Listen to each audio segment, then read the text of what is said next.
Senior journalist NTV staff reporter MLA నాయుడుపై Vizianagaram two town SI Murali చేసిన దౌర్జన్యాన్ని ఫుల్బాగ్ అయ్యప్ప నగర్ కాలనీపై పోరాట సమితి తీవ్రంగా ఖండించింది. ఈ మేరకు ఆదివారం పలువురు కమిటీ సభ్యులు జర్నలిస్ట్ నాయుడిని కలిసి తమ సంఘీభావాన్ని ప్రకటించారు. ఈ సందర్భంగా కమిటీ సభ్యులు మాట్లాడుతూ అయ్యప్ప నగర్ లో నివాసం ఉంటున్న రిటైర్డ్ డిఈఓ ఎస్ అప్పలనాయుడుపై జరిగిన హత్యాయత్నానికి సంబంధించి జర్నలిస్ట్ నాయుడు తన మొబైల్ ఫోన్ లో విజువల్స్ తీస్తుండగా టూ టౌన్ ఎస్ఐ మురళి దౌర్జన్యం చేసి ఫోన్ లాక్కున్నారని, అంతటితో ఆగకుండా తీవ్ర పదాజలంతో దుర్భాషలాడారు. ఇలా ఒక పోలీస్ అధికారి సీనియర్ జర్నలిస్ట్ పై దౌర్జన్యం చేయడం ఎంతవరకు సబబు అని ప్రశ్నించారు. 2 దశాబ్దాలకు పైగా జర్నలిస్టు సంఘ నాయకుడిగా నాయుడు జిల్లాల్లో సేవలు అందిస్తూ జిల్లాల్లో తనకంటూ ఒక ప్రత్యేక గుర్తింపు తెచ్చుకున్నారని, అటువంటి ఆయనపై ఎస్ఐ దౌర్జన్యం చేయడం దారుణమన్నారు. వెంటనే సదరు ఎస్ఐ మురళిపై కఠిన చర్యలు తీసుకోవాలని, లేకుంటే జర్నలిస్ట్ నాయుడికి మద్దతుగా పోరాటం ఉధృతం చేస్తామన్నారు. ఈ కార్యక్రమంలో కమిటీ అధ్యక్షులు Sudarshanarao, secretary N Sudhir, US Ravikumar, Achyutamamba, M Mohanarao, K Varaprasad, Adinarayanarao, retired teacher Srinivasarao Reddy, Santosh, Mahesh, Narayanarao తదితరులు పాల్గొన్నారు.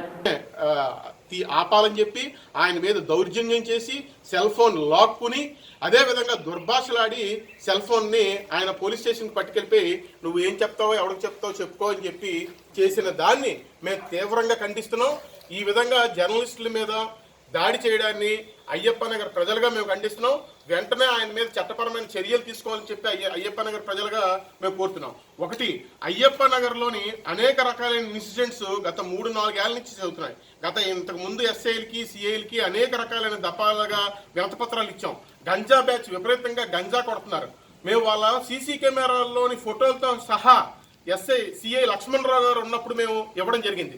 వాళ్ళ పేర్లతో సహా చెప్పాం, అయినా సరే స్పందన లేదు. గంజా కొడుతున్నారు, అదేవిధంగా మందు కొడుతున్నారు, తుప్పలు ఇది ఉంటే అనేక రిప్రజెంటేషన్ ఇచ్చాం.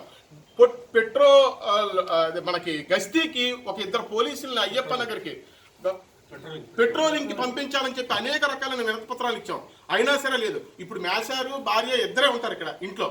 ఇలాంటి వృద్ధులు అనేక మంది అయ్యప్ప నగర్ మొత్తం ఉన్నారు. వెంటనే పోలీసులు గస్తీకి పెట్టడాన్ని, అదేవిధంగా ఎస్ఐ ఏదైతే దురుసు ప్రవర్తన చేశాడో, దౌర్జన్యం చేశాడో, ఈయన ఎన్టీవీ నాయుడు గారు అంటే ఆయన వ్యక్తిత్వం గురించి తెలియని వాళ్ళు ఎవరు లేరు. దీన్ని తీవ్రంగా ఖండిస్తున్నాం. వెంటనే ఆయన మీద చర్యలు తీసుకోవాలని చెప్పి ఈరోజు అయ్యప్ప నగర్ ప్రజలుగా మేమందరం కూడా ఈ ఎస్పీ గారిని, కలెక్టర్ గారికి మేము విజ్ఞప్తి చేస్తున్నాం. లేని పక్షంలో మేము ఇది ఒక పెద్ద ప్రజా ఉద్యమంగా చేస్తామని హెచ్చరిస్తున్నాం.